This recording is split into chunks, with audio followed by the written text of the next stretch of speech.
भगवान श्री राम जी ने अनेकानेक पर्वतों के शिखरों से समुद्र पर पुल बांधा। जब बड़े बड़े बंदर अपने हाथों से पर्वत उठा उठा कर लाते थे, तब उनके वृक्ष और बड़ी बड़ी चट्टानें थर थर काँपने लगती थी।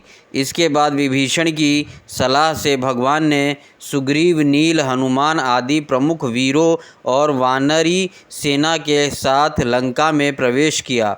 वह तो श्री हनुमान जी के द्वारा पहले ही जलाई जा चुकी थी।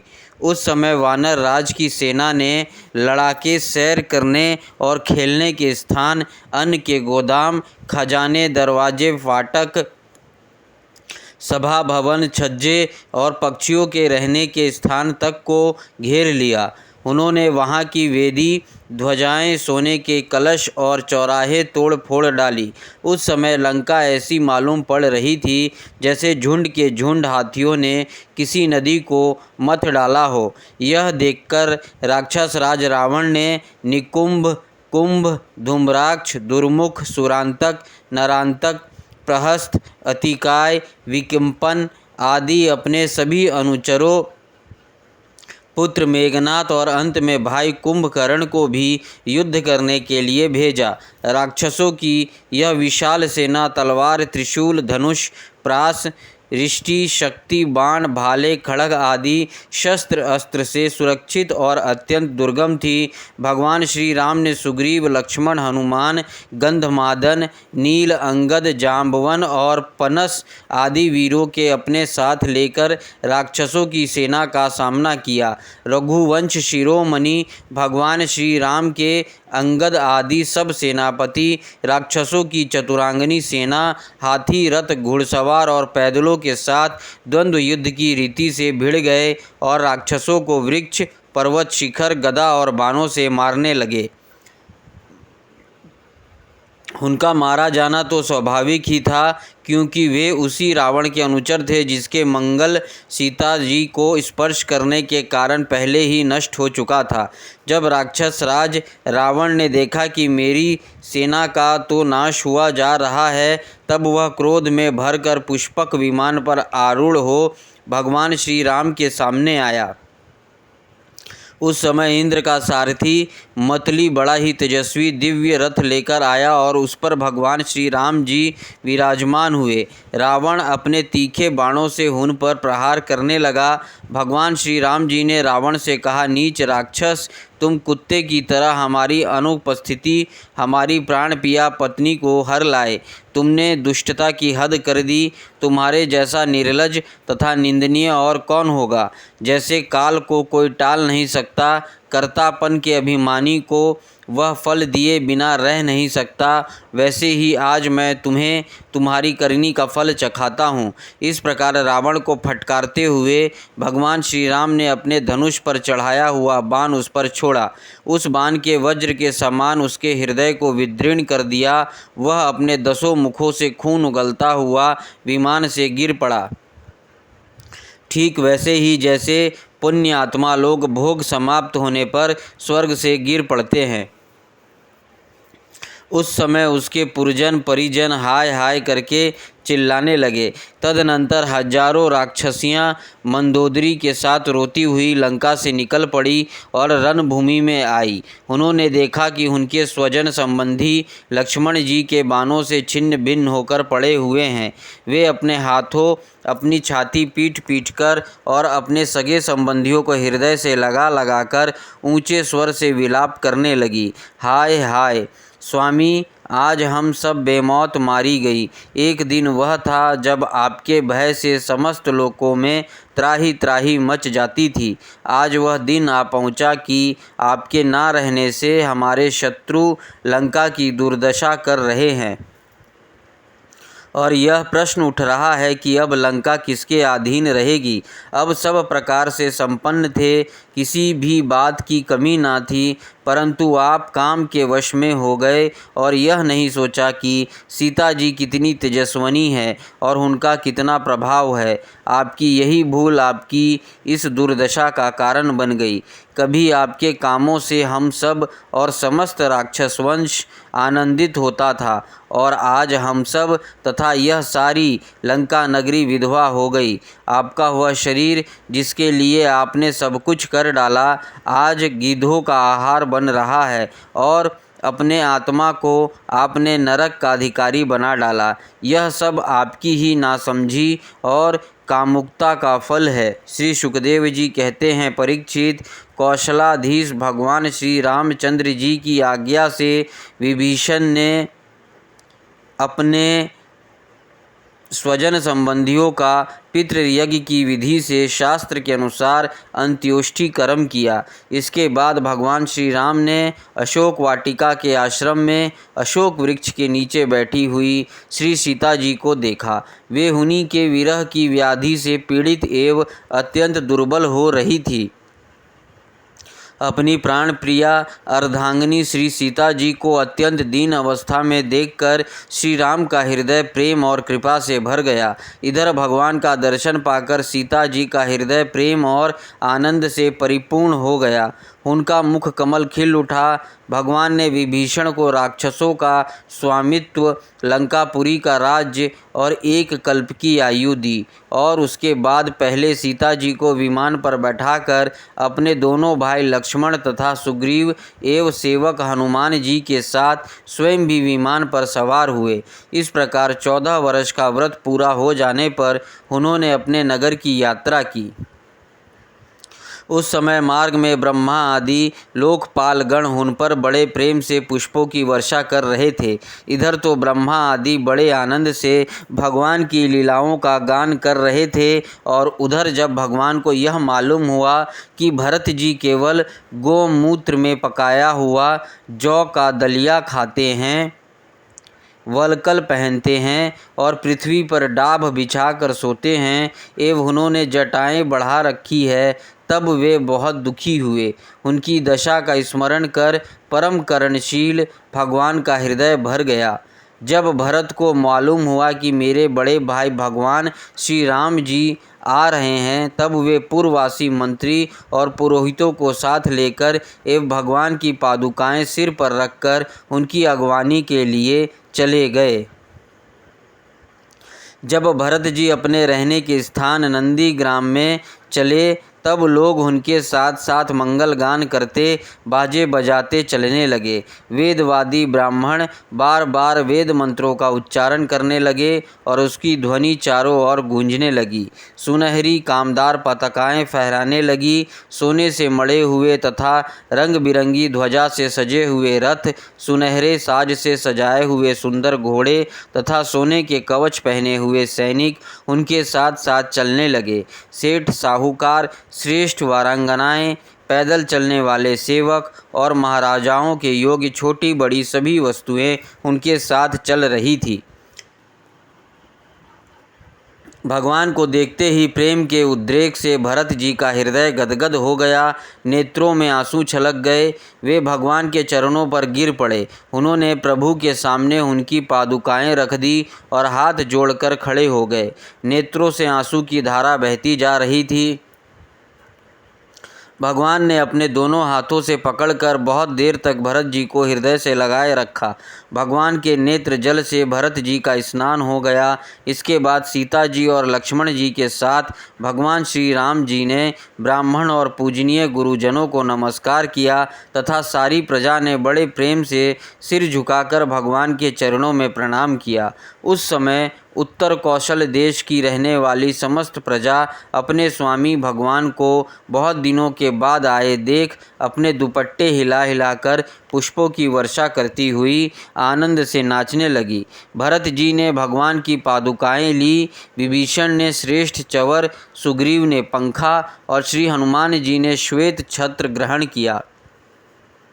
परीक्षित, शत्रुघ्न जी ने धनुष और तरकश, सीता जी ने तीर्थों के जल से भरा हुआ कमंडलू, अंगद ने सोने का खड़ग और जाम्बवन ने ढाल ले ली। इन लोगों के साथ भगवान पुष्पक विमान पर विराजमान हो गए। चारों तरफ यथास्थान स्त्रियां बैठ गईं, बंदीजन स्तुति करने लगी। उस समय पुष्पक विमान पर भगवान श्री राम की ऐसी शोभा हुई मानो ग्रहों के साथ चंद्रमा उदय हो रहे हैं। इस प्रकार भगवान ने भाइयों का अभिनंदन स्वीकार करके उनके साथ अयोध्यापुरी में प्रवेश किया। उस समय वह पूरी आनंद उत्सव में परिपूर्ण हो रही थी। राजमहल में प्रवेश करके उन्होंने अपने माता कौशल्या, अन्य माताएं, गुरुजनों, बराबर के मित्रों और छोटों को यथा योग्य सम्मान किया तथा उनके द्वारा किया हुआ सम्मान स्वीकार किया। श्री सीता जी और लक्ष्मण जी ने भगवान के साथ साथ सबके प्रति यथा योग्य व्यवहार किया। उस समय जैसे मृतक शरीर में प्राणों का संचार हो जाए, वैसे ही माताएं अपने पुत्रों के आगमन से हर्षित हो उठी। उन्होंने उनको अपनी गोद में बैठा लिया और अपनी आंसुओं से उनका अभिषेक किया। उस समय उनका सारा शोक मिट गया। इसके बाद वशिष्ठ जी ने दूसरे गुरुजनों के साथ विधि पूर्वक भगवान की जटा उतरवाई और बृहस्पति जी ने जैसे इंद्र का अभिषेक किया था, वैसे ही चारों समुद्रों के जल आदि से उनका अभिषेक किया। इस प्रकार सिर से स्नान करके भगवान श्री राम ने सुंदर वस्त्र, पुष्पमालाएं और अलंकार धारण किए। सभी भाइयों और श्री जानकी जी ने भी सुंदर सुंदर वस्त्र और अलंकार धारण किए। उनके साथ भगवान श्री राम जी अत्यंत शोभामान हुए। भरत जी ने उनके चरणों में गिरकर उन्हें प्रसन्न किया और उनके आग्रह करने पर भगवान श्री राम ने राज सिंहासन स्वीकार किया। इसके बाद वे अपने अपने धर्म में तत्पर तथा वर्ण आश्रम के आचार को निभाने वाली प्रजा का पिता के समान पालन करने लगे। उनकी प्रजा भी उन्हें अपना पिता ही मानती थी। परीक्षित, जब समस्त प्राणियों को सुख देने वाले परम धर्मज्ञ भगवान श्री राम राजा हुए, तब था तो त्रेता युग, परंतु मालूम होता था मानो सतयुग ही है। परीक्षित, उस समय वन, नदी, पर्वत, वर्ष, द्वीप और समुद्र सब के सब प्रजा के लिए कामधेनु के समान समस्त कामनाओं को पूर्ण करने वाले बन रहे थे। इंद्रियातीत भगवान श्री राम के राज्य करते समय किसी को मानसिक चिंता या शारीरिक रोग नहीं होते थे। बुढ़ापा, दुर्बलता, दुख, शोक, भय और थकावट नाम मात्र के लिए भी नहीं थे। यहाँ तक कि जो मरना नहीं चाहते थे, उनकी मृत्यु भी नहीं होती थी। भगवान श्री राम ने एक पत्नी का व्रत धारण कर रखा था। उनके चरित्र अत्यंत पवित्र एवं राजऋषियों से थे। वे गृहस्थ उचित स्वधर्म की शिक्षा देने के लिए स्वयं उस धर्म का आचरण करते थे। सती शिरोमणि सीता जी अपने पति के हृदय का भाव जानती रहती। वे प्रेम से, सेवा से, शील से, अत्यंत विनय से तथा अपनी बुद्धि और लज्जा आदि गुणों से अपने पति भगवान श्री राम जी का चित्त चुराती रहती थी। 11वां अध्याय भगवान श्री राम की शेष लीलाओं का वर्णन।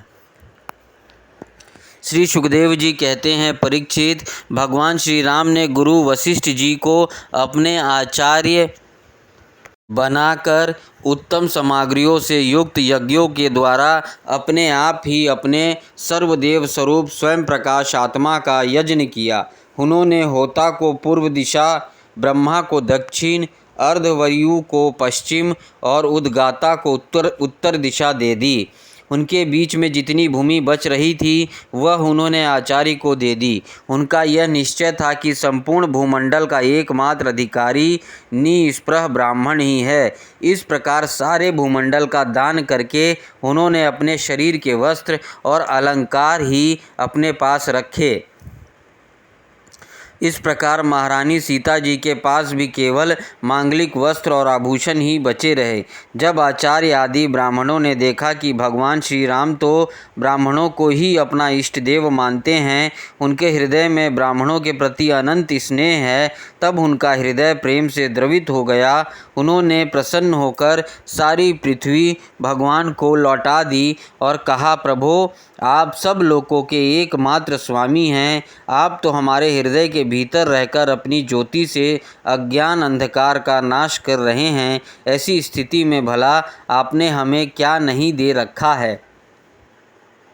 आपका ज्ञान अनंत है। पवित्र कीर्ति वाले पुरुषों में आप सर्वश्रेष्ठ हैं। उन महात्माओं को जो किसी को किसी प्रकार की पीड़ा नहीं पहुंचाते, आपने अपने चरण कमल दे रखे हैं। ऐसा होने पर भी आप ब्राह्मणों को अपना इष्ट देव मानते हैं। भगवान, आपके इस राम रूप को हम नमस्कार करते हैं। परीक्षित, एक बार अपनी प्रजा की स्थिति जानने के लिए भगवान श्री राम जी रात के समय छिपकर बिना किसी को बतलाए घूम रहे थे।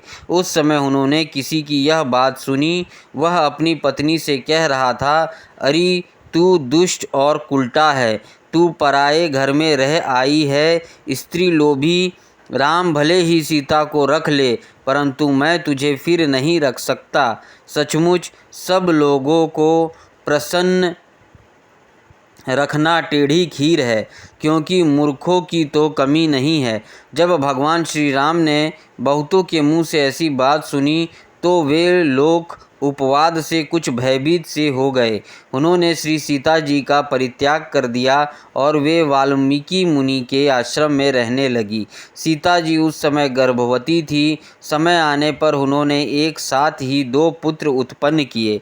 उनके नाम हुए कुश और लव। वाल्मीकि मुनि ने उनके जाति कर्म आदि संस्कार किए। लक्ष्मण जी के 2 पुत्र हुए, अंगद और चित्रकेतु।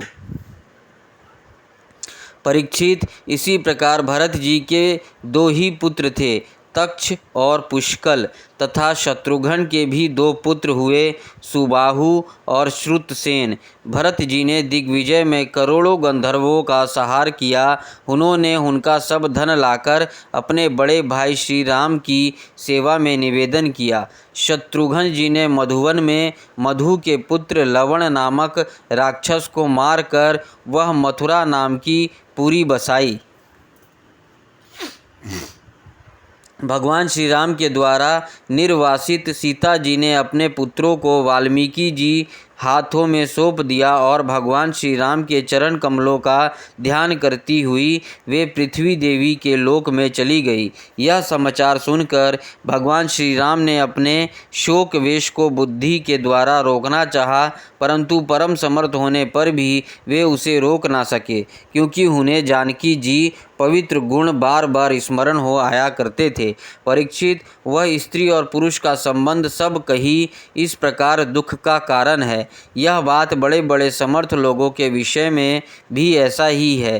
फिर ग्रह आसक्त विषयी पुरुष के संबंध में तो कहना ही क्या है। इसके बाद भगवान श्री राम ने ब्रह्मचर्य धारण करके 13,000 वर्ष तक अखंड रूप से अग्निहोत्र किया।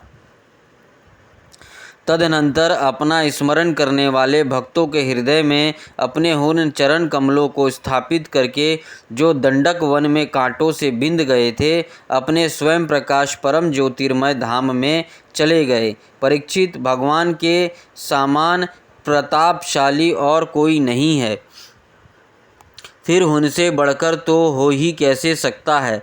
उन्होंने देवताओं की प्रार्थना से ही यह लीला विग्रह धारण किया था। ऐसी स्थिति में रघुवंश शिरोमणि भगवान श्री राम के लिए यह कोई बड़े गौरव की बात नहीं है कि उन्होंने अस्त्र शस्त्रों से राक्षसों को मार डाला या समुद्र पर पुल बांध दिया। भला उन्हें शत्रुओं को मारने के लिए बंदरों की सहायता भी आवश्यकता थी ही क्या।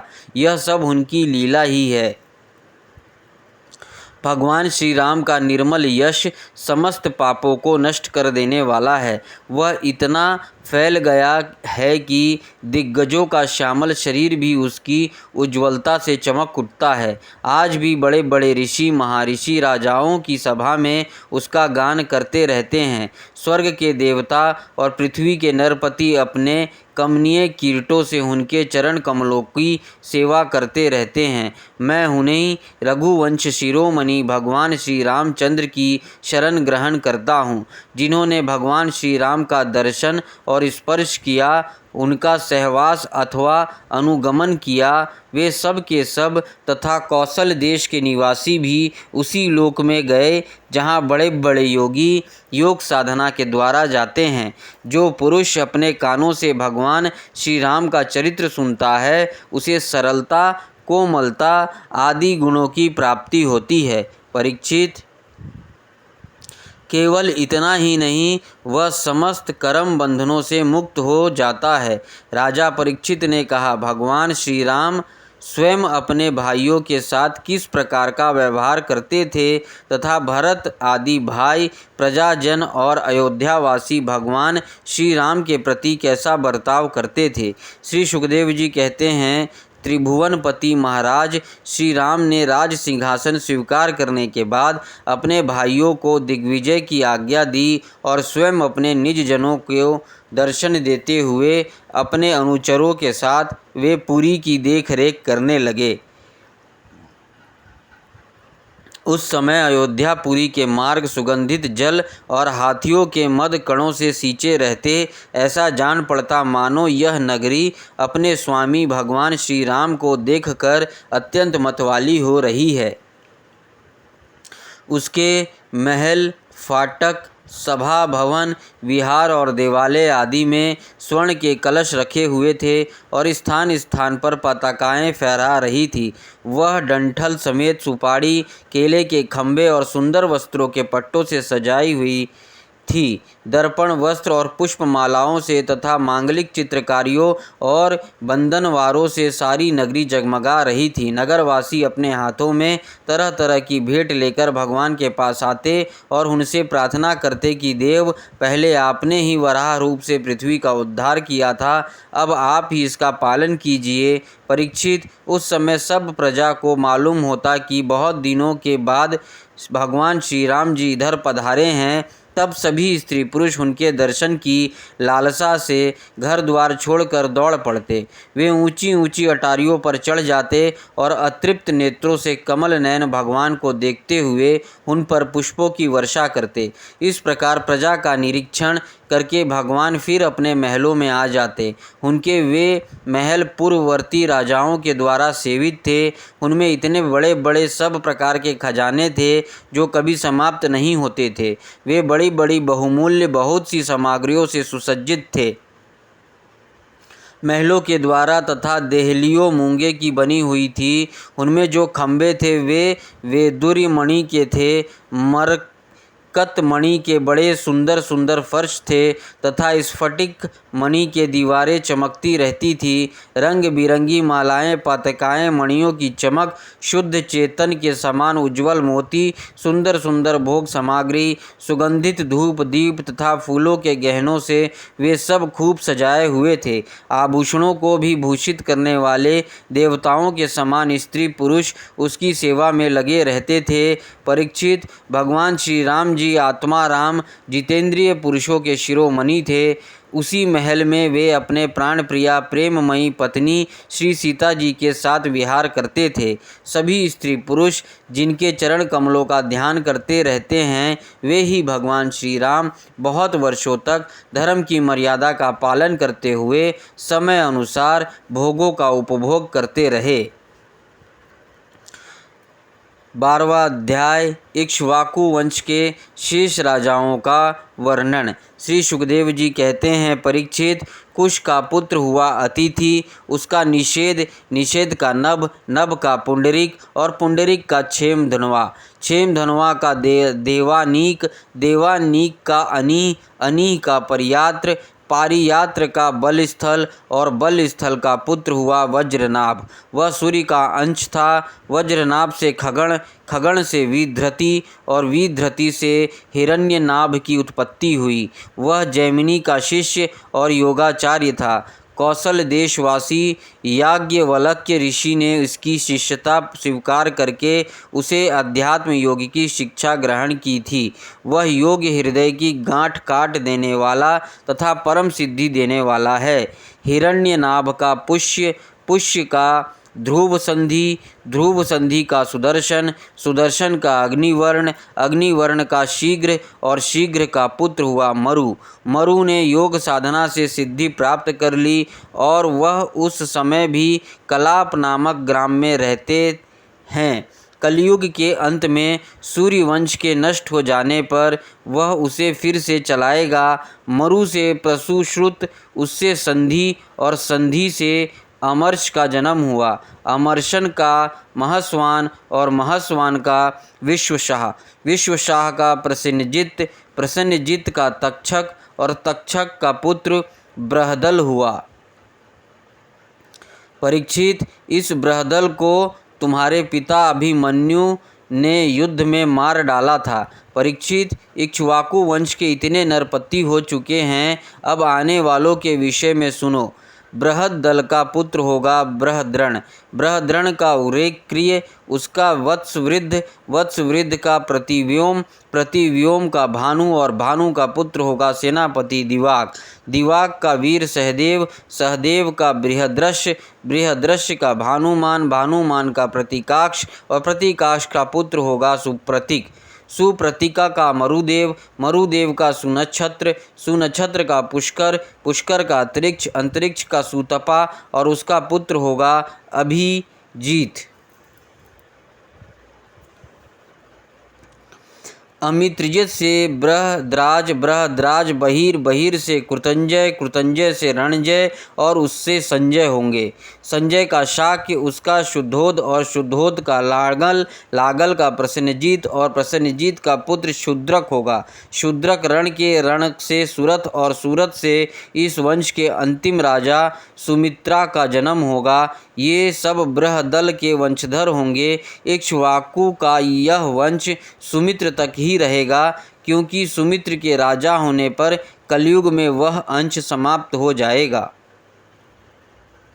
13वां अध्याय राजा निमि के वंश का वर्णन। श्री सुखदेव जी कहते हैं, परीक्षित, इक्ष्वाकु के पुत्र थे निमि। उन्होंने यज्ञ आरंभ करके महर्षि वशिष्ठ को ऋतुवज के रूप में वरण किया। वशिष्ठ जी ने कहा कि राजन, इंद्र अपने यज्ञ के लिए मुझे पहले ही वरण कर चुके हैं। उनका यज्ञ पूरा करके मैं तुम्हारे पास आऊँगा, तब तक तुम मेरी प्रतीक्षा करना। यह बात सुनकर राजा निमि चुप हो रहे और वशिष्ठ जी इंद्र का यज्ञ कराने चले गए। विचारवान निमि ने यह सोचकर कि जीवन तो क्षण भंगुर है, विलंब करना उचित ना समझा और यज्ञ प्रारंभ कर दिया।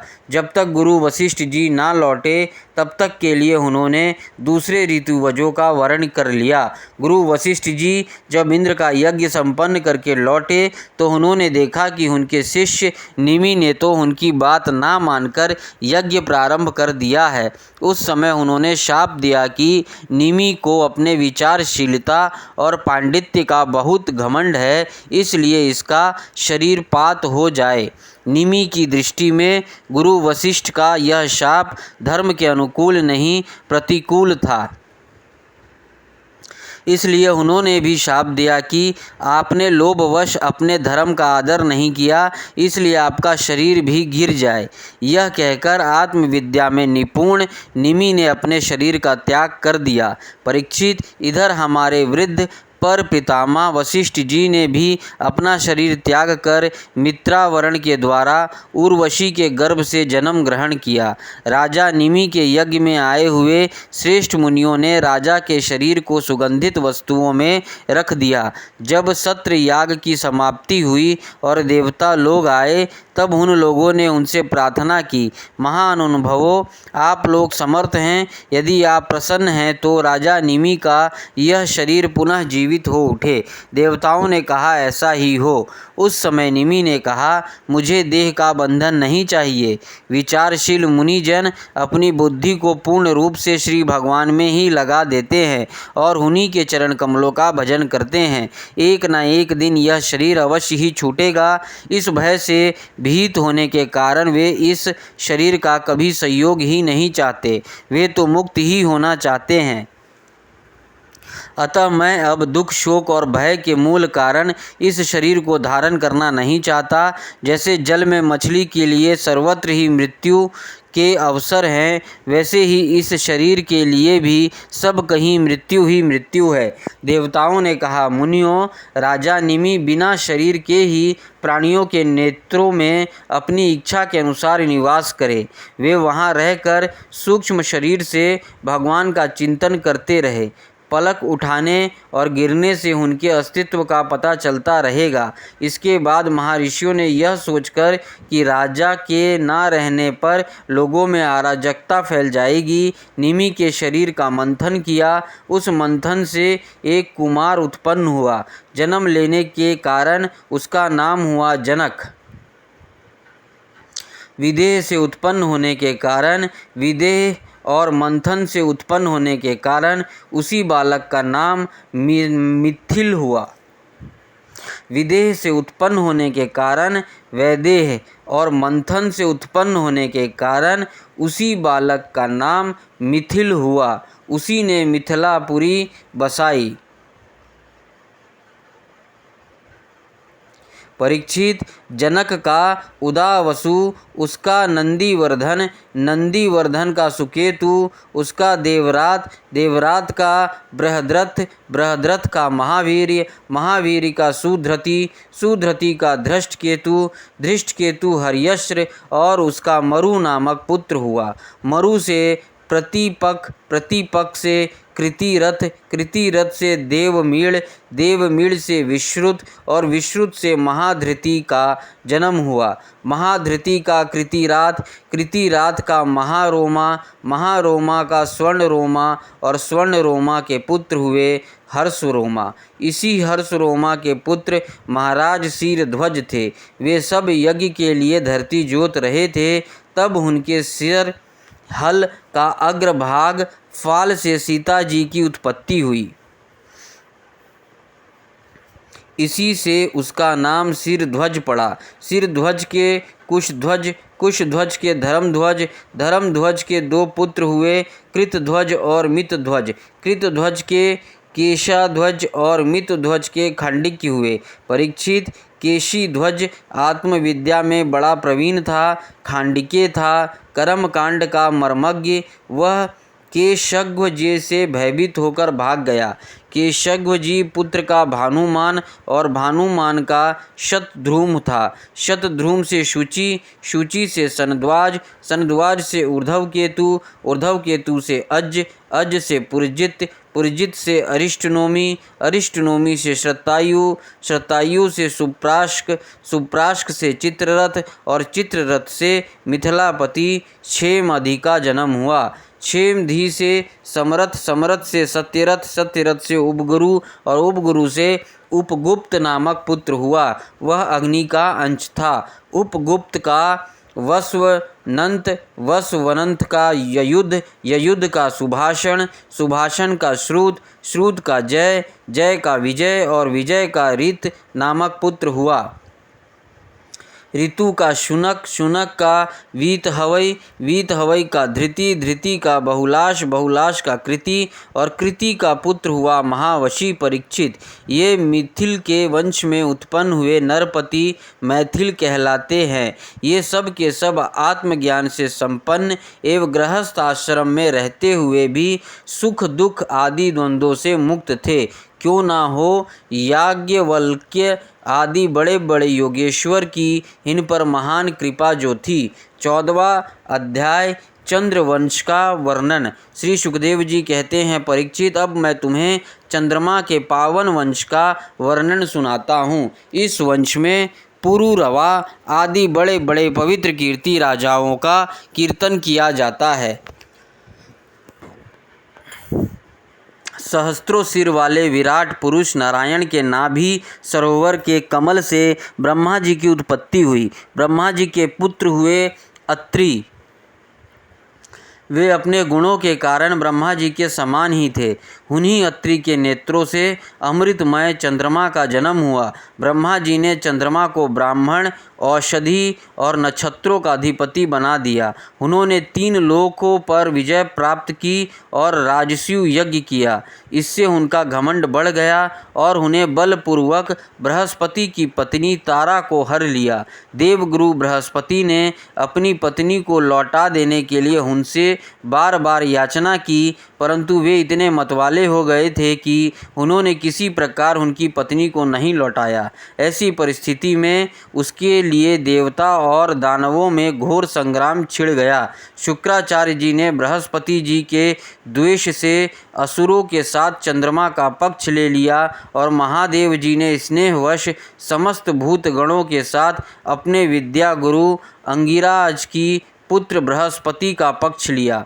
देवराज इंद्र ने भी समस्त देवताओं के साथ अपने गुरु बृहस्पति जी का ही पक्ष लिया। इस प्रकार तारा के निमित्त से देवता और असुरों का संहार करने वाले घोर संग्राम हुआ। तदनंतर अंगिरा ऋषि ने ब्रह्मा जी के पास जाकर यह युद्ध बंद कराने की प्रार्थना की। इस पर ब्रह्मा जी ने चंद्रमा को बहुत डांटा फटकारा और तारा को उसके पति बृहस्पति जी के हवाले कर दिया। जब बृहस्पति जी को यह मालूम हुआ कि तारा तो गर्भवती है, तब उन्होंने कहा, दुष्टे, मेरे क्षेत्र में यह तो किसी दूसरे का गर्भ है, इसे तू अभी त्याग दे, तुरंत त्याग दे। डर मत, मैं तुझे जलाऊंगा नहीं, क्योंकि एक तो तू स्त्री है और दूसरा मुझे भी संतान की कामना है। देवी होने के कारण तू निर्दोष भी है। और अपने पति की बात सुनकर तारा अत्यंत लज्जित हुई। उसने सोने के समान चमकता हुआ एक बालक अपने गर्भ से अलग कर दिया। उस बालक को देखकर बृहस्पति और चंद्रमा दोनों ही मोहित हो गए और चाहने लगी कि यह हमें मिल जाए। अब वे एक दूसरे से इस प्रकार जोर जोर से झगड़ा करने लगे कि यह तुम्हारा नहीं मेरा है। ऋषियों और देवताओं ने तारा से पूछा कि यह किसका लड़का है, परंतु तारा ने लज्जावश कोई उत्तर ना दिया। बालक ने अपनी माता की झूठी लज्जा से क्रोधित होकर, दुष्टे, तू बतलाती क्यों नहीं? तू अपना कुकर्म मुझे शीघ्र से शीघ्र बतला दे। उसी समय ब्रह्मा जी ने तारा को एकांत में बुलाकर बहुत कुछ समझा बुझाकर पूछा। तब तारा ने धीर से कहा कि चंद्रमा का। इसलिए चंद्रमा ने उस बालक को ले लिया। परीक्षित, ब्रह्मा जी ने उस बालक का नाम रखा बुद्ध, क्योंकि उसकी बुद्धि बड़ी गंभीर थी। ऐसा पुत्र प्राप्त करके चंद्रमा को बहुत आनंद हुआ। परीक्षित, बुद्ध के द्वारा इलाके गर्भ से पुरुरवा का जन्म हुआ। इसका वर्णन मैं पहले ही कर चुका हूँ। एक दिन इंद्र की सभा में देव ऋषि नारद जी पुरुरवा के रूप, गुण, उदारता, शील, स्वभाव, धन संपत्ति और पराक्रम का गान कर रहे थे। उन्हें सुनकर उर्वशी के हृदय में काम भाव का उदय हो आया और उससे पीड़ित होकर वह देवांगना पुरुरवा के पास चली आई। यद्यपि उर्वशी को मित्रावरण के शाप से ही मृत्यु लोक में आना पड़ा था, फिर भी पुरुष शिरोमणि पुरुरवा मूर्तिमान कामदेव के समान सुंदर हैं। यह सुनकर सुर सुंदरी उर्वशी ने धैर्य धारण किया और वह उनके पास चली आई। देवांगना उर्वशी को देखकर राजा पुरुरवा के नेत्र हर्ष से खिल उठे। उनके शरीर में रोमांच हो आया। उन्होंने बड़ी मीठी वाणी से कहा। राजा पुरुरवा ने कहा, सुंदरी, तुम्हारा स्वागत है, बैठो। मैं तुम्हारी क्या सेवा करूं? तुम मेरे साथ विहार करो और हम दोनों का यह विहार अनंत काल तक चलता रहे। उर्वशी ने कहा, राजन, आप सौंदर्य के मूर्तिमान स्वरूप हैं। भला ऐसी कौन कामिनी है जिसकी दृष्टि और मन आप में आसक्त ना हो जाए? क्योंकि आपके समीप आकर मेरा मन रमण की इच्छा से अपना धैर्य खो बैठा है। राजन, जो पुरुष रूप गुण आदि के कारण प्रशंसनीय होता है वह स्त्रियों को अभीष्ट होता है। अतः मैं आपके साथ अवश्य विहार करूंगी, परंतु मेरे प्रेमी महाराज, मेरी एक शर्त है। मैं आपको धरोहर के रूप में भेड़ के 2 बच्चे सौंपती हूँ। आप इनकी रक्षा करना। वीर शिरोमणे, मैं केवल घी खाऊंगी और मैथुन के अतिरिक्त और किसी भी समय आपको वस्त्रहीन ना देख सकूंगी। परम मनस्वी पुरुरवा ने ठीक है ऐसा कहकर उसकी शर्त स्वीकार कर ली और फिर उर्वशी से कहा, तुम्हारा यह सौंदर्य अद्भुत है, तुम्हारा भाव अलौकिक है, यह तो सारी मनुष्य सृष्टि को मोहित करने वाला है। और देवी, कृपा करके तुम स्वयं यहाँ आई हो, फिर कौन ऐसा मनुष्य है जो तुम्हारा सेवन ना करेगा। परीक्षित, जब उर्वशी काम शास्त्र उक्त पद्धति से पुरुष श्रेष्ठ पुरुरवा के साथ विहार करने लगी, वे भी देवताओं की विहार स्थली चैत्र रथ नंदन वन आदि उपवनों में उसके साथ स्वच्छंद विहार करने लगे। देव उर्वशी के शरीर से कमल केसर की सी सुगंध निकला करती थी। उसके साथ राजा पुरुरवा ने बहुत वर्षों तक आनंद विहार किया। वे उसके मुख की सुरभि से अपनी सुध-बुध खो बैठते थे। इधर जब इंद्र ने उर्वशी को नहीं देखा तब उन्होंने गंधर्वों को उसे लाने के लिए भेजा और कहा, उर्वशी के बिना मुझे यह स्वर्ग फीका जान पड़ता है।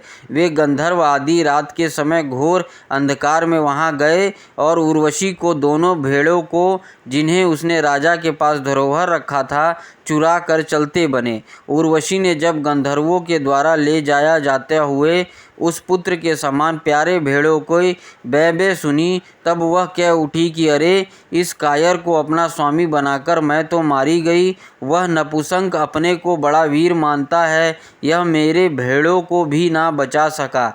इसी पर विश्वास करने के कारण लुटेरे मेरे बच्चे को लूट कर लिए जा रहे हैं। मैं तो मर गई। देखो तो सही, यह दिन में तो मर्द बनता है और रात में स्त्रियों की तरह डरकर सोया रहता है। परीक्षित, जैसा कोई हाथी को अंकुश से भेद डाले, वैसे ही उर्वशी ने अपने वचन बाणों से राजा को बींध दिया। राजा पुरुरवा को बड़ा क्रोध आया और हाथ में तलवार लेकर वस्त्रहीन अवस्था में ही वे उस ओर दौड़ पड़े। गंधर्वों ने उनको झपटते हुए भेड़ों को तो वहीं छोड़ दिया और स्वयं बिजली की तरह चमकने लगे। जब राजा पुरुरवा भेड़ों को लेकर लौटे तब उर्वशी ने उस प्रकाश में उन्हें वस्त्रहीन अवस्था में देख लिया। बस वह उसी समय उन्हें छोड़कर चली गई। परीक्षित, राजा पुरुरवा ने जब अपने शायनागर में अपने प्रियतमा उर्वशी को नहीं देखा तो वे अनमने हो गए। उनका चित्त उर्वशी में ही बसा हुआ था। वे उसके लिए शोक से विहल हो गए और उन्मुक्त के भांति पृथ्वी में इधर उधर भटकने लगे। एक दिन कुरुक्षेत्र में सरस्वती नदी के तट पर उन्होंने उर्वशी और उसकी 5 प्रसन्न मुखी सखियों को देखा और बड़ी मीठी वाणी से कहा, प्रिय, तनिक ठहर जाओ, एक बार मेरी बात मान लो। निष्ठुरे, अब आज तो मुझे सुखी किए बिना मत जाओ, क्षण भर ठहरो, आओ हम दोनों कुछ बातें तो कर ले।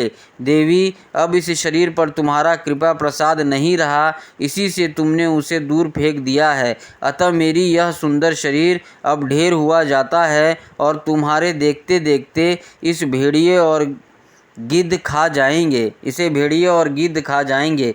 उर्वशी ने कहा, राजन, तुम पुरुष हो, इस प्रकार मत मरो। देखो, सचमुच ये भेड़िए तुम्हें खा ना जाए। स्त्रियों की किसी के साथ मित्रता नहीं हुआ करती। स्त्रियों का हृदय और भेड़ियों का हृदय बिल्कुल एक जैसा होता है। स्त्रियां निर्दयी होती हैं, क्रूरता तो उनमें स्वाभाविक ही रहती है। तनिक सी बात में चिढ़ जाती हैं और अपने सुख के लिए बड़े बड़े साहस के काम कर बैठती है।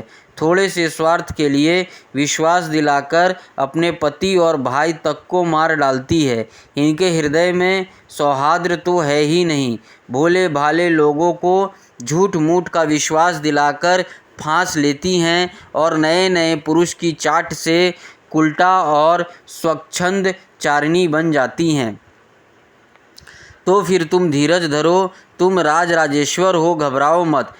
प्रति 1 वर्ष के बाद एक रात तुम मेरे साथ रहोगे, तब तुम्हारे और भी संतानें होंगी। राजा पुरूरवा ने देखा कि उर्वशी गर्भवती है, इसलिए वे अपने राजधानी में लौट आए। 1 वर्ष के बाद फिर वहां आए, तब तक उर्वशी एक वीर पुत्र की माता हो चुकी थी।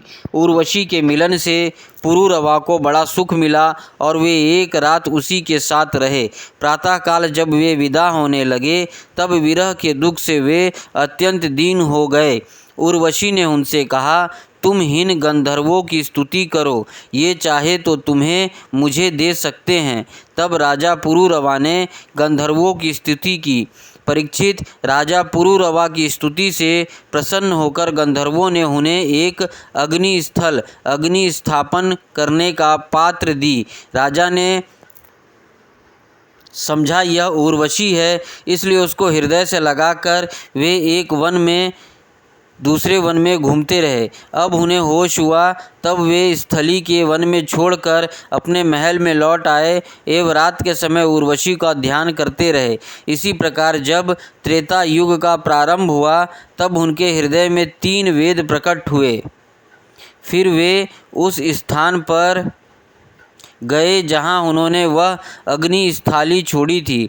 अब उस स्थान पर शमी वृक्ष के गर्भ में एक पीपल का वृक्ष उग आया था। उसे देखकर उन्होंने उसे 2 अरण्या मंथन काष्ठ बनाई। फिर उन्होंने उर्वशी लोक की कामना से नीच की अरिण को उर्वशी, ऊपर की अरणी को पुरूरवा और बीच के काष्ठ को पुत्र रूप से चिंतन करते हुए अग्नि प्रज्वलित करने वाले मंत्रों से मंथन किया। तीनों मंथन से जात वेदा नाम का अग्नि प्रकट हुआ। राजा पुरूरवा ने अग्नि देवता का त्रयी विद्या के द्वारा आह्वान्य, ग्राहपत्य और दक्षिणा अग्निहीन तीनों भागों में विभक्त करके पुत्र रूप से स्वीकार कर लिया। फिर उर्वशी लोक की इच्छा से पुरूरवा ने उन 3 अग्नियों द्वारा सर्वदेव स्वरूप इंद्रियातीत यज्ञपति भगवान श्री हरि का यज्ञ किया।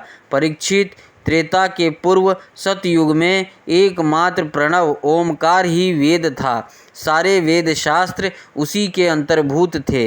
देवता थे एकमात्र नारायण और कोई ना था। अग्नि भी 3 नहीं केवल एक था और वर्ण भी केवल एक हंस ही था। परीक्षित, त्रेता के प्रारंभ में पुरूरवा से ही वेदत्रयी और अग्नित्रयी का आविर्भाव हुआ। राजा पुरूरवा ने अग्नि को संतान रूप से स्वीकार करके गंधर्व लोक की प्राप्ति की। 15वां अध्याय ऋचिक, जमदग्नि और परशुराम जी का चरित्र। श्री सुखदेव जी कहते हैं, परीक्षित, उर्वशी के गर्भ से पुरूरवा के 6 पुत्र हुए। आयु, श्रुतायु, सत्यायु, रय, विजय और जय। श्रुतायु का पुत्र वसुमान, सत्यायु का श्रुतंजय, रय का एक और जय का अमित, विजय की भीम, भीम का कांचन, कांचन का होत्र और होत्र का पुत्र था जम्भू। ये जम्भू वही थे जो गंगा जी को अपने अंजलि में लेकर पी गए थे। जम्भू का पुत्र था पुरु, पुरु का बलाक और बलाक का अजक, अजक का कुश था। कुश के 4 पुत्र थे, कुशाम्बु, तनय, वसु और कुशनाभ। इनमें से कुशाम्बु के पुत्र गांधी हुए। परीक्षित, गाधी की कन्या का नाम था सत्यवती। ऋचि के ऋषि ने गाधी से उनकी कन्या मांगी। गांधी ने यह समझकर कि ये कन्या के योग्य वर नहीं हैं, ऋचिक से कहा, मुनिवर, हम लोग कुशिक वंश के हैं, हमारी कन्या मिलनी कठिन है, इसलिए आप 1000 ऐसे घोड़े लाकर मुझे शुल्क रूप में दीजिए, जिनका सारा शरीर तो श्वेत हो, परंतु एक एक कान श्याम वर्ण का हो। जब गाधी ने यह बात कही, तब ऋचिक मुनि उनका आशय समझ गए और वरुण के पास जाकर वैसे ही घोड़े ले आए और उन्हें देकर सुंदरी सत्यवती से विवाह कर लिया। एक बार महर्षि ऋचिक से उनकी पत्नी और सास दोनों ने ही पुत्र प्राप्ति के लिए प्रार्थना की। महर्षि ऋचिक ने उनकी प्रार्थना स्वीकार करके दोनों के लिए अलग अलग मंत्रों से चरु पकाया और स्नान करने के लिए चले गए। सत्यवती को माँ ने यह समझकर कि ऋषि ने अपनी पत्नी के लिए श्रेष्ठ चरु पकाया होगा, उससे वह चरु मांग लिया। इस पर सत्यवती अपना चरु तो माँ को दे दिया और माँ का चरु वह स्वयं खा गई। जब ऋचिक मुनि को इस बात का पता चला तब उन्होंने अपनी पत्नी सत्यवती से कहा कि तुमने बड़ा अनर्थ कर डाला। अब तुम्हारा पुत्र तो लोगों को दंड देने वाला घोर प्रकृति का होगा और तुम्हारा भाई होगा एक श्रेष्ठ ब्रह्मवेत्ता। सत्यवती ने ऋचिक मुनि को प्रसन्न किया और प्रार्थना की कि स्वामी ऐसा नहीं होना चाहिए। तब उन्होंने कहा, अच्छी बात है, पुत्र के बदले तुम्हारे पौत्र वैसा घोर प्रकृति का होगा। समय पर सत्यवती के गर्भ से जमदग्नि का जन्म हुआ। सत्यवती समस्त लोगों को पवित्र करने वाली परम पूर्णमयी कौशिकी नदी बन गई। रेणु ऋषि की कन्या थी रेणुका। जमदग्नि ने उसका पानी ग्रहण किया। रेणुका के गर्भ से जमदग्नि ऋषि के वसुमान आदि कई पुत्र हुए। उनमें सबसे छोटे परशुराम जी थे। उनका यश सारे संसार में प्रसिद्ध हुआ। कहते हैं हेहय वंश का अंत करने के लिए स्वयं भगवान ने ही परशुराम के रूप में अंशावतार ग्रहण किया था। उन्होंने इस पृथ्वी को 21 बार क्षत्रियहीन कर दिया। यद्यपि क्षत्रियों ने उनका थोड़ा सा ही अपराध किया था, फिर भी वे लोग बड़े दुष्ट, ब्राह्मणों के अभक्त, रजोगुणी और विशेष करके तमोगुणी हो रहे थे। यही कारण था कि पृथ्वी के भार हो गए थे और इसी के फलस्वरूप भगवान परशुराम ने उनका नाश करके पृथ्वी का भार उतार दिया। राजा परीक्षित ने पूछा, भगवान, अवश्य ही उस समय के क्षत्रिय विषय लोलुप हो गए थे, परंतु उन्होंने परशुराम जी का ऐसा कौन सा अपराध कर दिया जिसके कारण उन्होंने बार बार क्षत्रियों के वंश का संहार किया। श्री सुखदेव जी कहने लगे, परीक्षित, उन दिनों हेहय वंश का अधिपति था अर्जुन। वह एक श्रेष्ठ क्षत्रिय था। उसने अनेकों प्रकार की सेवा सुश्रना करके भगवान नारायण के अंश अवतार दत्तात्रेय जी को प्रसन्न कर लिया और उनसे 1000 भुजाएं तथा कोई भी शत्रु युद्ध में पराजित ना कर सके यह वरदान प्राप्त कर लिया। साथ ही इंद्रियों का अबाध बल, अतुल संपत्ति, तेजस्विता, वीरता, कीर्ति और शारीरिक बल भी उसने उनकी कृपा से प्राप्त कर लिए थे। वह योगेश्वर हो गया था। उसमें ऐसा ऐश्वर्य था कि वह सूक्ष्म से सूक्ष्म, स्थूल से स्थूल रूप धारण कर लेता। सभी सिद्धियां उसे प्राप्त थी। वह संसार में वायु की तरह सब जगह बेरोक टोक विचरा करता। एक बार गले में वैजयंती माला पहने सहस्त्र बाहु अर्जुन बहुत सी सुंदर स्त्रियों के साथ नर्मदा नदी में जल विहार कर रहा था। उस समय मदो उन्मत्त सहस्त्र बाहु ने अपनी बाहों से नदी का प्रवाह रोक दिया। दशमुख रावण का शिविर भी वहीं कहीं पास में ही था। नदी की धारा उल्टी बहने लगी, जिससे उसका शिविर डूबने लगा। रावण अपने को बहुत बड़ा वीर तो मानता ही था, इसलिए सहस्त्र अर्जुन का यह पराक्रम उससे सहन नहीं हुआ। जब रावण सहस्त्र बाहु अर्जुन के पास जाकर बुरा भला कहने लगा, तब उसने स्त्रियों के सामने ही खेल खेल में रावण को पकड़ लिया और अपनी राजधानी महिष्मती ले जाकर बंदर के समान कैद कर लिया। पीछे पुलत्स्य जी के कहने से सहस्त्रबाहु ने रावण को छोड़ दिया। एक दिन सहस्त्रबाहु अर्जुन शिकार खेलने के लिए बड़े घोर जंगल में निकल गया था। देववश वह जमदग्नि मुनि के आश्रम पर आ पहुंचा। परम तपस्वी जमदग्नि मुनि के आश्रम में कामधेनु रहती थी। उसके प्रताप से उन्होंने सेना, मंत्री और वाहनों के साथ हेहय अधिपति का खूब स्वागत सत्कार किया। वीर हेहया अधिपति देखा कि जमदग्नि मुनि का ऐश्वर्य तो मुझसे भी बढ़ा चढ़ा है, इसलिए उसने उनके स्वागत सत्कार को कुछ भी आदर ना देकर कामधेनु को ही ले लेना चाहा। उसमें अभिमानवश जमदग्नि मुनि से मांगा भी नहीं और अपने सेवकों को आज्ञा दी कि कामधेनु को छीन ले चलो। उसकी आज्ञा से उसके सेवक बछड़े के साथ बाँ टकराती हुई कामधेनु को बलपूर्वक महिष्मतीपुरी ले गए। जब वे सब चले गए तब परशुराम जी आश्रम पर आए और उसकी दुष्टता का वृत्तांत सुनकर चोट खाए हुए सांप की तरह क्रोध से तिलमिला उठे। वे अपने भयंकर फरसा, तरकस, ढाल एवं धनुष लेकर बड़े वेग से उसके पीछे दौड़े, जैसे कोई किसी से ना दबने वाला सिंह हाथी पर टूट पड़े। सहस्त्रबाहु अर्जुन अभी अपने नगर में प्रवेश कर ही रहे थे कि उसने देखा कि परशुराम जी महाराज बड़े वेग से उसी की ओर झपटे आ रहे हैं। उनकी बड़ी विलक्षण झांकी थी। वे हाथ में धनुष, बाण और फरसा लिए हुए थे, शरीर पर काला मृगचर्म धारण किए हुए थे और उनकी जटाएं सूर्य की किरणों के समान चमक रही थी। उन्हें देखते ही उसने गदा, खड्ग, बाण, ऋषिट, शताग्री और शक्ति आदि आयुधों से सुसज्जित एवं हाथी, घोड़े, रथ और पदातियों से युक्त अत्यंत भयंकर 17 अक्षौहिणी सेना भेजी। भगवान परशुराम ने बात की बात में अकेले ही उस सारी सेना को नष्ट कर दिया। भगवान परशुराम जी की गति मन और वायु के समान थी। बस वे शत्रु की सेना काटते ही जा रहे थे। जहाँ जहाँ वे अपने फरसे का प्रहार करते, वहाँ वहाँ सारथी और वाहनों के साथ बड़े बड़े वीरों की बाहें, जांघें और कंधे कट कट कर पृथ्वी पर गिरते जाते।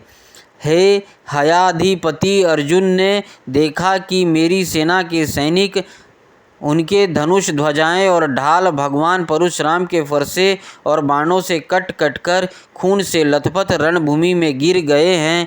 तब उसे बड़ा क्रोध आया और वह स्वयं भिड़ने के लिए आ धमका। उसने एक साथ ही अपनी 1000 भुजाओं से 500 धनुषों पर बाण चढ़ाए और परशुराम जी पर छोड़े, परंतु परशुराम जी तो समस्त शस्त्रधारियों के शिरोमणि ठहरे। उन्होंने अपने एक धनुष पर छोड़े हुए बाणों से ही एक साथ सबको काट डाला। अब हे हयाधिपति, अपने हाथों से पहाड़ और पेड़ उखाड़कर बड़े वेग से युद्ध भूमि में परशुराम जी की ओर झपटा, परंतु परशुराम जी ने अपनी तीखी धार वाले फरसे से बड़े फुर्ती के साथ उसकी सांपों के समान भुजाओं को काट डाला। जब उसकी बाहें कट गई तब उन्होंने पहाड़ की चोटी की तरह उसका ऊंचा सिर धड़ से अलग कर दिया। पिता के मर जाने पर उसके 10,000 लड़के डर कर भाग गए। परीक्षित, विपक्षी वीरों के नाशक परशुराम जी ने बछड़े के साथ कामधेनु लौटा ली। वह बहुत ही दुखी हो रही थी। उन्होंने उसे अपने आश्रम पर लाकर पिताजी को सौंप दिया और महिष्मती में सहस्त्रबाहु ने तथा उन्होंने जो कुछ किया था सब अपने पिताजी तथा भाइयों को कह सुनाया। सब कुछ सुनकर जमदग्नि मुनि ने कहा, हाय हाय परशुराम, तुमने बड़ा पाप किया। राम राम, तुम बड़े वीर हो, परंतु सर्वदेवमय नरदेव का तुमने व्यर्थ ही वध किया। बेटा, हम लोग ब्राह्मण हैं, क्षमा के प्रभाव से ही हम संसार में पूजनीय हुए हैं, और तो क्या सबके दादा ब्रह्मा जी भी क्षमा के बल से ही ब्रह्म पद को प्राप्त हुए हैं। ब्राह्मणों की शोभा क्षमा के द्वारा ही सूर्य की प्रभा के समान चमक उठती है। सर्वशक्तिमान भगवान श्री हरि भी क्षमावानों पर ही शीघ्र प्रसन्न होते हैं।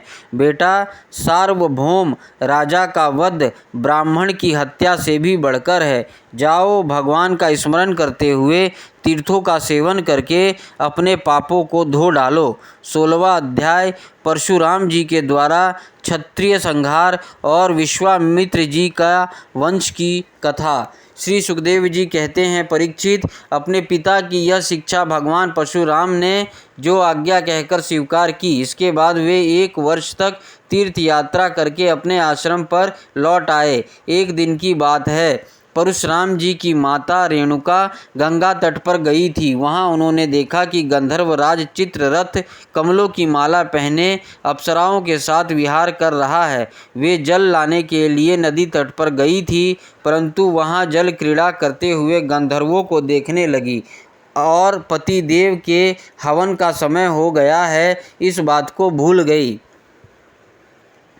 उनका मन कुछ कुछ चित्ररथ की ओर खिंच भी गया था। हवन का समय बीत गया, यह जानकर वे महर्षि जमदग्नि के शाप से भयभीत हो गई और तुरंत वहां से आश्रम पर चली आई। वहां जल का कलश महर्षि के सामने रख कर हाथ जोड़ खड़ी हो गई। जमदग्नि मुनि ने अपनी पत्नी का मानसिक व्यभिचार जान लिया और क्रोध करके कहा, मेरे पुत्रों, इस पापनी को मार डालो। परंतु उनके किसी भी पुत्र ने उनकी वह आज्ञा स्वीकार नहीं की। इसके बाद पिता की आज्ञा से परशुराम जी ने माता के साथ भाइयों को भी मार डाला। इसका कारण था, वे अपने पिताजी के योग और तपस्या का प्रभाव भली भांति जानते थे। परशुराम जी के इस काम से सत्यवती नंदन महर्षि जमदग्नि बहुत प्रसन्न हुए और उन्होंने कहा, बेटा, तुम्हारा जो इच्छा हो वर मांग लो। परशुराम जी ने कहा, पिताजी, मेरी माता और सब भाई जीवित हो जाए तथा उन्हें इस बात की याद ना रहे कि मैंने उन्हें मारा था। परशुराम जी के इस प्रकार कहते ही जैसे कोई सो कर उठे, सब के सब अनायास ही सकुशल उठ बैठे। परशुराम जी ने अपने पिताजी का तपोबल जानकर ही तो अपने सहृदयों का वध किया था। परीक्षित, सहस्त्रबाहु अर्जुन के जो लड़के परशुराम जी से हार कर भाग गए थे, उन्हें अपने पिता के वध की याद निरंतर बनी रहती थी। कहीं एक क्षण के लिए भी उन्हें चैन नहीं मिलता था। एक दिन की बात है, परशुराम जी अपने भाइयों के साथ आश्रम से बाहर वन की ओर गए हुए थे। यही अवसर पाकर वैर साधने के लिए सहस्त्रबाहु के लड़के वहां आ पहुँचे। उस समय महर्षि जमदग्नि अग्निशाला में बैठे हुए थे और अपनी समस्त वृत्तियों से पवित्र कीर्ति भगवान के ही चिंतन में मग्न हो रहे थे। उन्हें बाहर की ओर कोई सुध ना थी। उसी समय उन पापियों ने जमदग्नि ऋषि को मार डाला। उन्होंने पहले से ही ऐसा पाप पुण्य निश्चय कर रखा था। परशुराम की माता रेणुका बड़ी दीनता से उनसे प्रार्थना कर रही थी, परंतु उन सबों ने उनकी एक ना सुनी। वे बलपूर्वक महर्षि जमदग्नि का सिर काटकर ले गए। परीक्षित, वास्तव में वे नीच क्षत्रिय अत्यंत क्रूर थे। सती रेणुका दुख और शोक से आतुर हो गई। वे अपने हाथों अपनी छाती और सिर पीट पीट कर जोर से रोने लगी। परशुराम बेटा, परशुराम, शीघ्र आ जाओ। परशुराम जी ने बहुत दूर से माता का हा राम यह करुण क्रंदन सुन लिया। वे बड़ी शीघ्रता से आश्रम पर आए और वहां आकर देखा कि पिताजी मार डाले गए हैं। परीक्षित, उस समय परशुराम जी का बड़ा दुख हुआ। साथ ही क्रोध, असहिष्णुता, मानसिक पीड़ा और शोक के वेग से वे अत्यंत मोहित हो गए। हाय पिताजी, आप तो बड़े महात्मा थे। पिताजी, आप तो धर्म के सच्चे पुजारी थे। आप हम लोगों को छोड़कर स्वर्ग चले गए। इस प्रकार विलाप कर उन्होंने पिता का शरीर तो भाइयों को सौंप दिया और स्वयं हाथ में फरसा उठाकर क्षत्रियों का संहार कर डालने का निश्चय किया। परीक्षित, परशुराम जी ने महिष्मती नगरी में जाकर सहस्त्रबाहु अर्जुन के पुत्रों के सिरों से नगर की बीचों बीच एक बड़ा भारी पर्वत खड़ा कर दिया। उस नगर की शोभा तो उन ब्रह्मघाती नीच क्षत्रियों के कारण ही नष्ट हो चुकी थी। उनके रक्त से एक बड़ी भयंकर नदी बह निकली, जिसे देखकर ब्राह्मण द्रोहियों का हृदय भय से काँप उठता था। भगवान ने देखा कि वर्तमान क्षत्रिय अत्याचारी हो गए हैं, इसलिए राजन उन्होंने अपने पिता के वध को निमित्त बनाकर 21 बार पृथ्वी को क्षत्रियहीन कर दिया और कुरुक्षेत्र के समंत पंचकर्म में ऐसे ऐसे 5 तालाब बना दिए जो रक्त के जल से भरे हुए थे। परशुराम जी ने अपने पिताजी का सिर लाकर उनके धड़ से जोड़ दिया और यज्ञों द्वारा सर्वदेवमय आत्मा स्वरूप भगवान का यज्ञ किया। यज्ञों में उन्होंने पूर्व दिशा होता को, दक्षिण दिशा ब्रह्मा को, पश्चिम दिशा अर्धवायु को और उत्तर दिशा समागान करने वाले उद्गाता को दे दी। इसी प्रकार अग्नि, कोण आदि विदिशाएं ऋतुवजों को दी। कश्यप जी को मध्य भूमि दी, उपदृष्टा को आर्यव्रत दिया तथा दूसरे सदस्यों को अन्य यान्य दिशाएं प्रदान कर दी। इसके बाद यज्ञांत स्नान करके वे समस्त पापों से मुक्त हो गए और ब्रह्म नदी सरस्वती के तट पर मेघ रहित सूर्य के समान शोभामान हुए। महर्षि जमदग्नि को स्मृति रूप संकल्प समय शरीर की प्राप्ति हो गई। परशुराम जी ने सम्मानित होकर वे सप्तऋषियों के मंडल में 7वें ऋषि हो गए। परीक्षित, कमल लोचन जमदग्नि नंदन भगवान परशुराम आगामी मनवंतर में सप्तऋषियों के मंडल में रहकर वेदों का विस्तार करेंगे। वे आज भी किसी को किसी प्रकार का दंड ना देते हुए शांत चित्त से महेंद्र पर्वत पर निवास करते हैं। वहाँ सिद्ध गंधर्व और चारण उनके चरित्र का मधुर स्वर से गान करते रहते हैं। सर्वशक्तिमान विश्वात्मा भगवान श्री हरि ने इस प्रकार भृगुवंशियों में अवतार ग्रहण करके पृथ्वी के भारभूत राजाओं का बहुत बार वध किया। महाराज गाधी के पुत्र हुए प्रज्वलित अग्नि के समान परम तेजस्वी विश्वामित्र जी। इन्होंने अपने तपोबल से क्षत्रियत्व का त्याग करके ब्रह्म तेज प्राप्त कर लिया। परीक्षित, विश्वामित्र जी के 100 पुत्र थे। उनमें बिचले पुत्र का नाम था मछुछंदा, इसलिए सभी पुत्र मधुछंदा के ही नाम से विख्यात हुए। विश्वामित्र जी ने भृगुवंशी अजीत गर्त के पुत्र अपने भांजे शुनहशेप को, जिसका एक नाम देवरात भी था, पुत्र रूप में स्वीकार कर लिया और अपने पुत्रों से कहा कि तुम लोग इसे अपना बड़ा भाई मानो। यह वही प्रसिद्ध भृगुवंशी शुनहशेप था जो हरिश्चंद्र के यज्ञ में यज्ञ पशु के रूप में मोल लेकर लाया गया था। विश्वामित्र जी ने प्रजापति वरुण आदि देवताओं की स्तुति करके उसे पाश बंधन से छुड़ा लिया था। देवताओं के यज्ञ में यह शुनहशेप देवताओं द्वारा विश्वामित्र जी का दिया गया था। अतः देवहिरातः इस व्यतुपति के अनुसार गांधी वंश में यह तपस्या देवरात के नाम से विख्यात हुआ।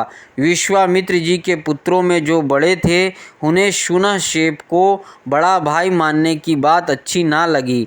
इस पर विश्वामित्र जी ने क्रोधित होकर उन्हें शाप दे दिया कि दुष्टों, तुम सब मलेच्छ हो जाओ। इस प्रकार जब 49 भाई मलेच्छ हो गए तब विश्वामित्र जी के बिचले पुत्र मछुछंदा ने अपनों से छोटे 50 भाइयों के साथ कहा, पिताजी, आप हम लोगों को जो आज्ञा करते हैं हम उसका पालन करने के लिए तैयार हैं। यह कहकर मधुछंदा ने मंत्र दृष्टा शुनहशेप को बड़ा भाई स्वीकार कर लिया और कहा कि हम सब तुम्हारे अनुयायी छोटे भाई हैं। तब विश्वामित्र जी ने अपने हीन आज्ञाकारी पुत्रों से कहा, तुम लोगों ने मेरी बात मानकर मेरे सम्मान की रक्षा की है, इसलिए तुम लोग जैसे सुपुत्र प्राप्त करके मैं धन्य हुआ। मैं तुम्हें आशीर्वाद देता हूँ कि तुम्हें भी सुपुत्र प्राप्त होंगे। मेरे प्यारे पुत्रों, ये देवरात शुनहशेप भी तुम्हारे ही गोत्र का है, तुम लोग इसकी आज्ञा में रहना। परीक्षित, विश्वामित्र जी के अष्टक, हारित, जय और कृतुमान आदि और भी पुत्र थे। इस प्रकार विश्वामित्र जी की संतानों से कौशिक गोत्र में कोई भेद हो गए और देवरात को बड़ा भाई मानने के कारण उसका प्रवर ही दूसरा हो गया।